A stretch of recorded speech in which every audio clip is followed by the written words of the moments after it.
Halo semuanya, selamat datang di channel yang tidak layak untuk dihina ini. Sebelum kita mulai, atur posisi santainya, seruput kopinya, dan mari kita berkhayal. Saat mengalami kejadian seperti ini, bahkan jika itu adalah pria dengan kemauan yang lebih besar, mereka masih akan memiliki reaksi ketika mereka bertemu hal semacam itu. Jadi dalam situasi seperti itu, Chu Feng sudah dipanaskan dengan nafsunya sendiri. Jika itu sebelumnya, mungkin Chu Feng tidak akan peduli sama sekali, dan dia pasti akan menurunkan celana dan menggarapnya. Karena bagaimanapun juga, itu adalah salah satu cara untuk membantu menyembuhkan racun di tubuh Lan Xi. Dengan cara bercocok tanam, maka itu sama dengan membantunya. Tapi sekarang, dia sudahlah berbeda. Chu Feng bukan lagi anak muda yang sembrono.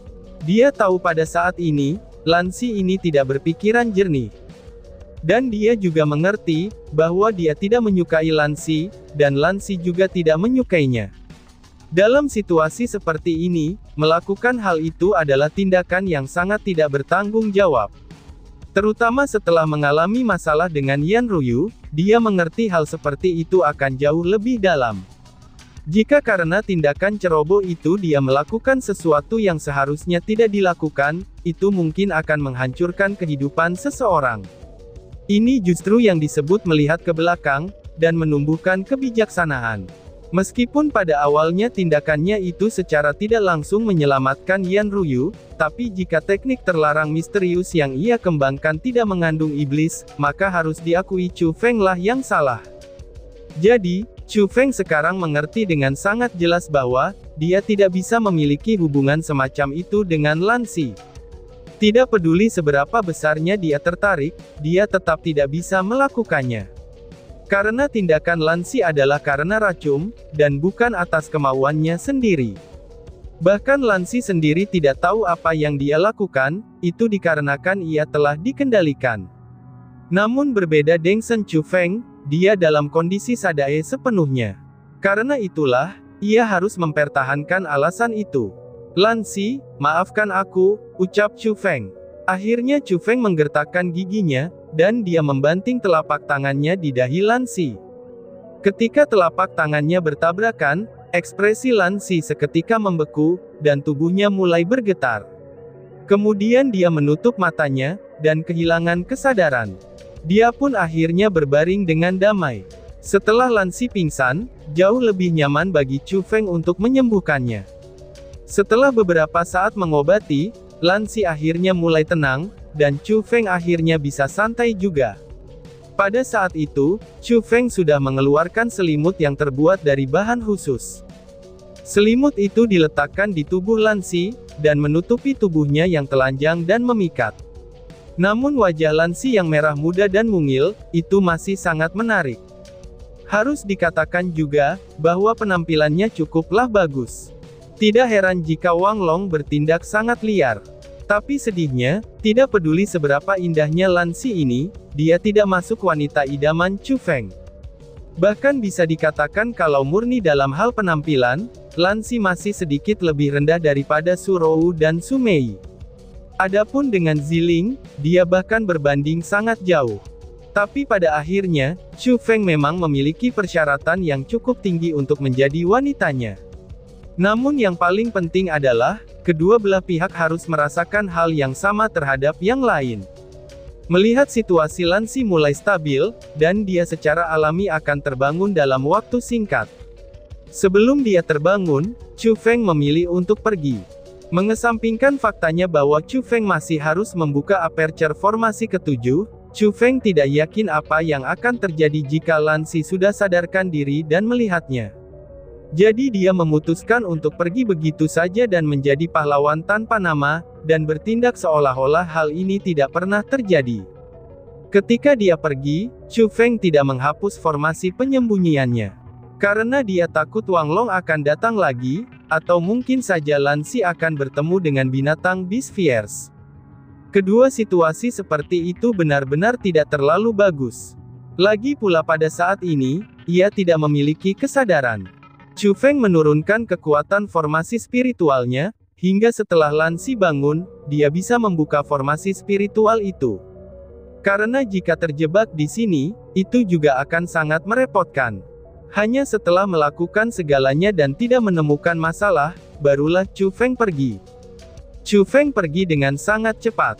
Meskipun aperture formasi ketujuh cukup jauh yang berada di ujung hutan yang lain, dan aperture formasi kemudian lebih sulit untuk diatasi. Tapi sebelum langit gelap, Chu Feng masih berhasil mengatasinya. Aku akhirnya mendapatkan kunci formasi spiritual ketujuh. Gumam Chu Feng.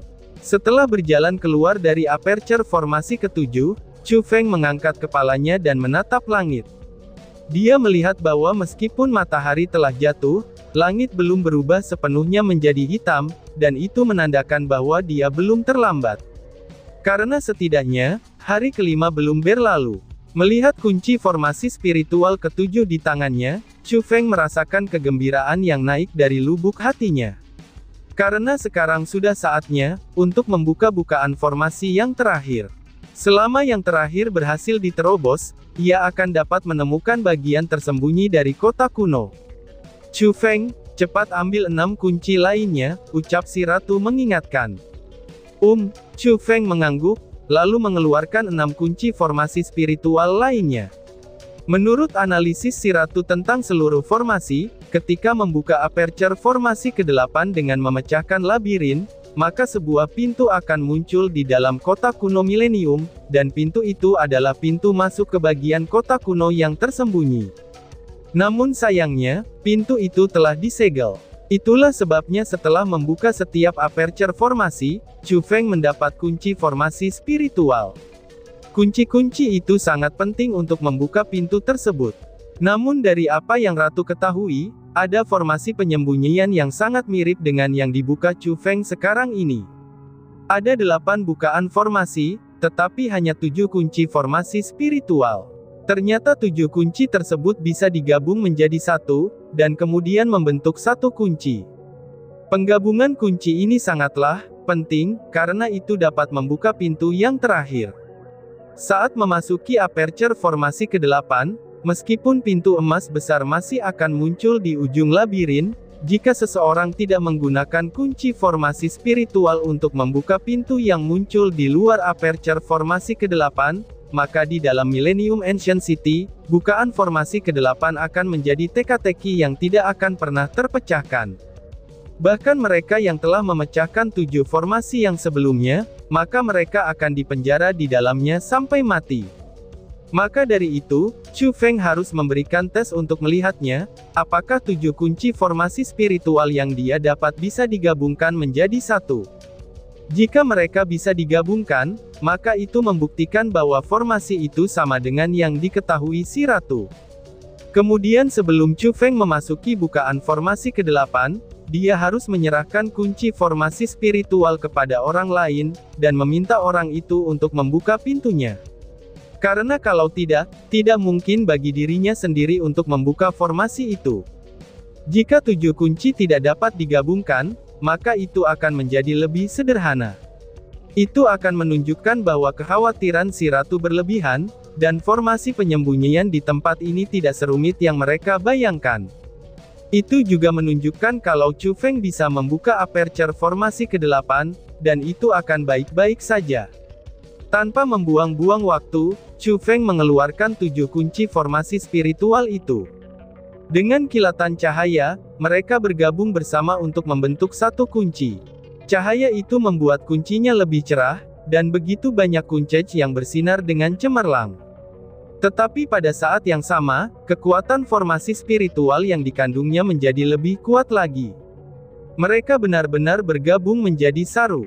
Ratu, itu artinya tebakan kamu benar. Saat membuka bukaan formasi ke-8 maka pintu yang terakhir akan muncul, dan hanya dengan menggunakan kunci formasi spiritual ini saja, itu adalah satu-satunya cara untuk membuka pintu bukaan formasi ke-8, dan pintu itu akan dibuka secara menyeluruh. Ratu, aku harus mengatakan bahwa kamu benar-benar sangat membantu aku. Karena kalau tidak, aku pasti akan pergi dan langsung membuka aperture formasi ke-8. Jika aku melakukan itu, tidak hanya aku akan dipenjara di dalamnya, aku bahkan akan mati, ucap Chu Feng. Setelah menggabungkan 7 kunci menjadi satu, dia tahu bahwa dugaan si ratu memanglah benar. Pada saat yang sama, dia mengungkapkan kekagumannya yang mendalam akan pengetahuannya. Akhirnya si ratu telah membantunya sekali lagi. Hehehe, tentu saja kemampuanku sangat mengesankan. Tetapi terlepas dari tingkat kekuatanku, apakah aku masih belum tersegel di dalam World Spirit Space-mu atau tidak, dan aku dengan paksa harus mendengarkanmu. Lalu orang yang telah menyegel aku itu, dia ingin aku melakukan sesuatu untukmu. Hingga pada akhirnya, yang kuat tetaplah kamu. Si ratu berkata dengan rendah hati, tetapi dia tidak bisa berhenti tersenyum.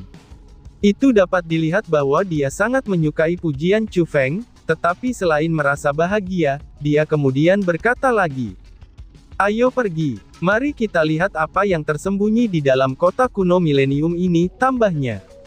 "Itu sangat persis seperti apa yang aku pikirkan," balas Chu Feng sambil mengangguk dan tersenyum ringan, lalu terbang kembali menuju kota kuno milenium. Di saat Chu Feng tiba di kota kuno milenium, dia seketika saja melihat seseorang. Ekspresinya putus asa, wajahnya penuh depresi, dan seolah-olah dia menerima pukulan besar.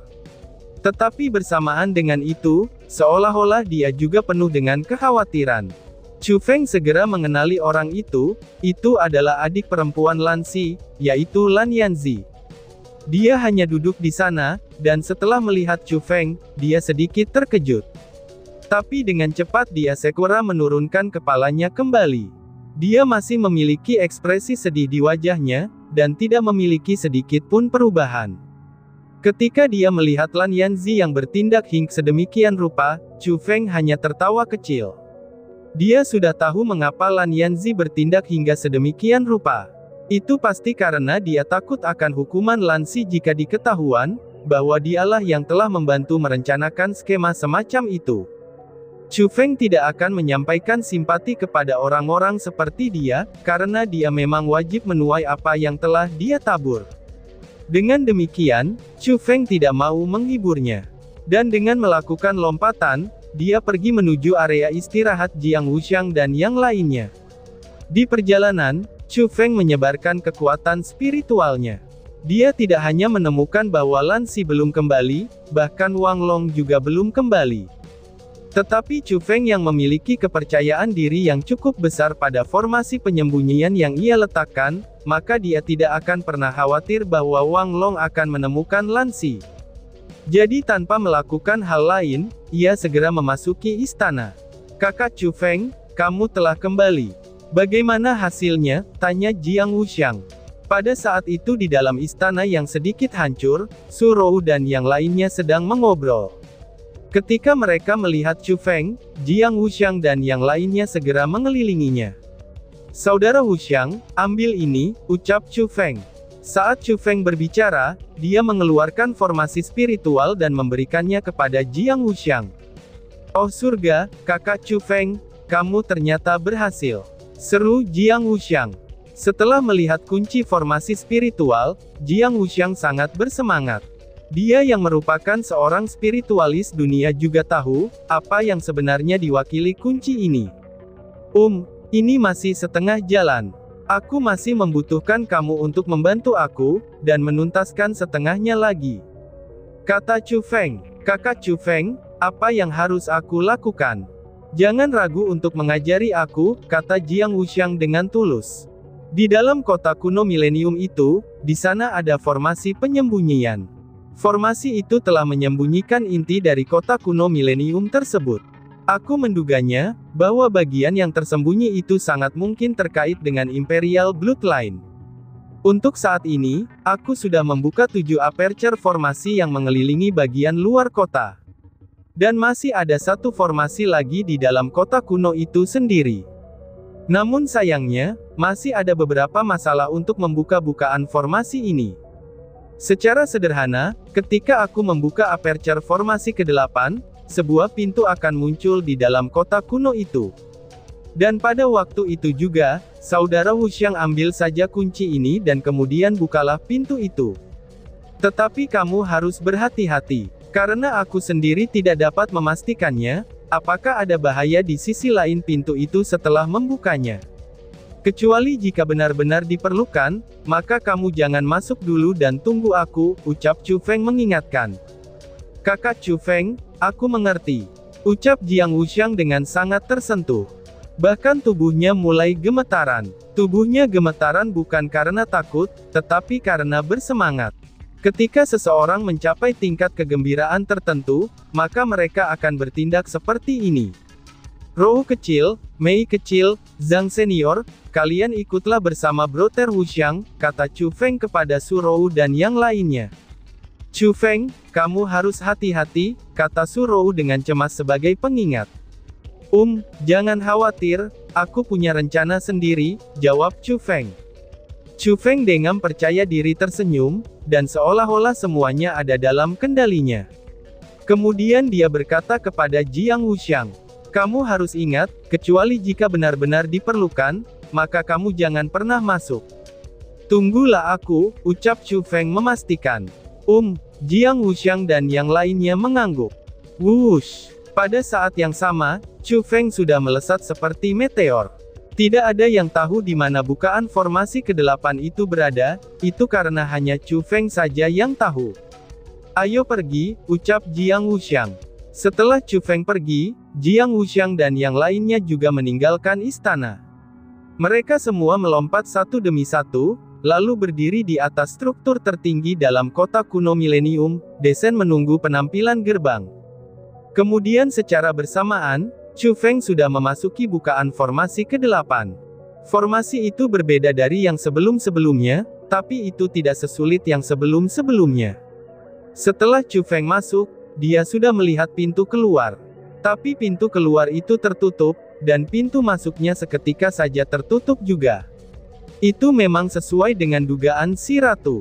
Pada saat itu juga, Chu Feng terkunci di dalam sana. Satu-satunya yang bisa menyelamatkan Chu Feng adalah Jiang Wuxiang dan yang lainnya. Pada saat itu, Chu Feng tidak panik atau pin khawatir. Dia menuju ke pintu keluar dan duduk bersila, dan berkata dengan acuh tak acuh. Saudara Wuxiang, kini terserah kamu, ucap Chu Feng.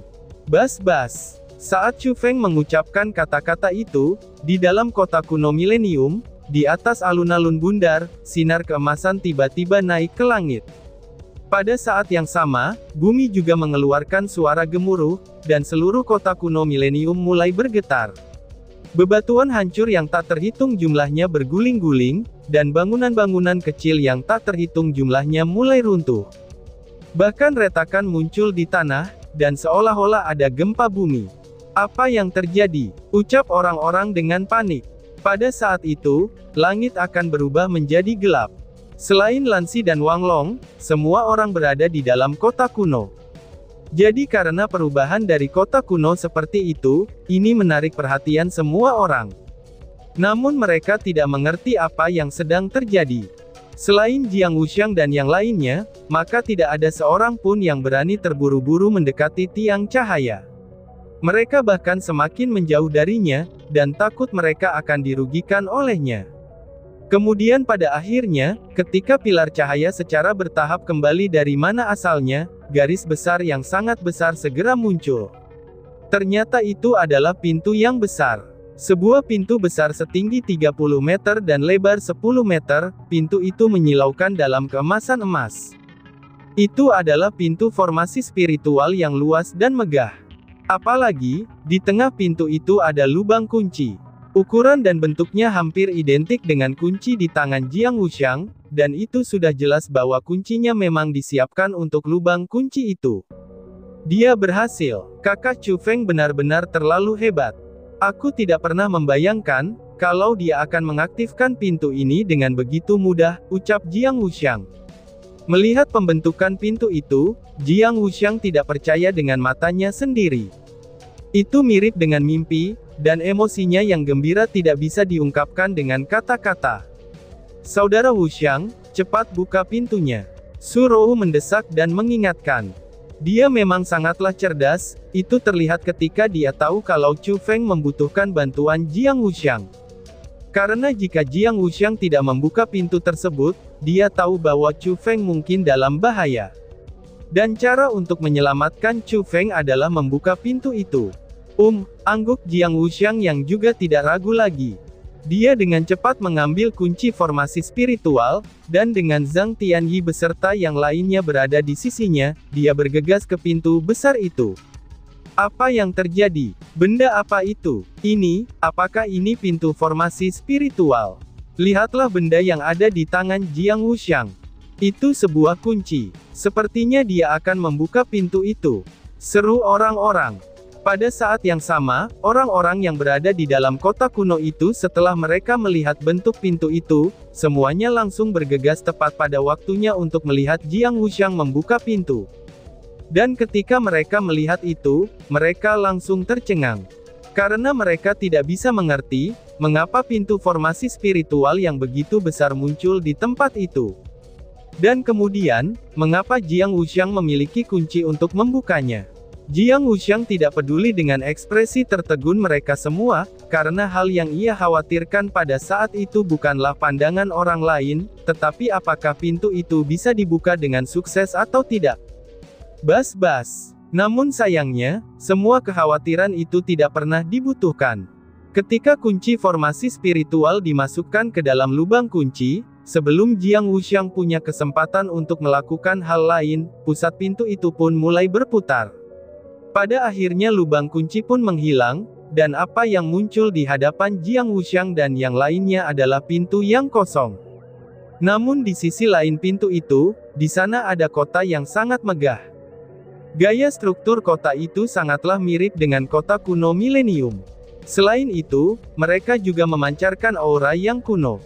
Jika dibandingkan dengan tingkat kehancuran dan kemunduran kota kuno milenium, bangunan-bangunan di kota itu relatif lebih lengkap, dan bahkan agak baru. Oh surga, mungkinkah itu inti dari kota kuno milenium? Seru orang-orang. Pada saat itu, semua orang mulai sadar. Jadi seperti yang terlihat, rumor itu memanglah benar. Sebagian dari kota kuno milenium benar-benar tersembunyi, dan apa yang mengarah ke pintu itu tidak lain adalah bagian inti yang tersembunyi itu. Ayo cepat kita pergi. Sudah sangat jelas ada peluang besar surgawi dalam bagian kota kuno milenium yang menghilang itu. Kita tidak boleh melewatkannya. Tiba-tiba saja seseorang berteriak. Itu adalah adik laki-laki Wang Long, yaitu Wang Yue. Selain itu, ketika dia berteriak, dia telah melompat maju dengan tidak sabar. Seperti panah yang baru saja meninggalkan busurnya, dia menembak ke arah pintu masuk yang besar itu. Mengikuti teriakan Wang Yue, Liu Zhenbiao dan yang lainnya juga bertindak seolah-olah mereka hilaf. Tanpa berkata-kata lagi, mereka mulai berlari menuju pintu itu. Bahkan Lan Yanzi yang sebelumnya memiliki wajah penuh depresi, saat ini wajahnya sudah dipenuhi dengan kehilafan. Tetapi ketika dia melihat adegan seperti itu, Jiang Wuxiang dengan erat mengerutkan alisnya. Karena di dalam pintu tersebut, itu berisi hal-hal yang berkaitan dengan garis keturunan kekaisaran. Bukan hanya itu saja, bahkan tempat itu ditemukan oleh Chu Feng. Bagaimana mungkin dia bisa membiarkan orang lain menjadi yang pertama masuk? Di saat Jiang Wuxiang merenungkan kesulitan seperti itu, Zhang Tianyi, Su Rou, dan Su Mei segera berpisah, dan berhenti di depan pintu masuk dari pintu itu. Mereka pun berkata secara serentak, "Kalian semua dilarang lewat," teriak mereka bertiga, dan tiba-tiba saja bersambung. Sekian dan terima kasih banyak. Bye-bye.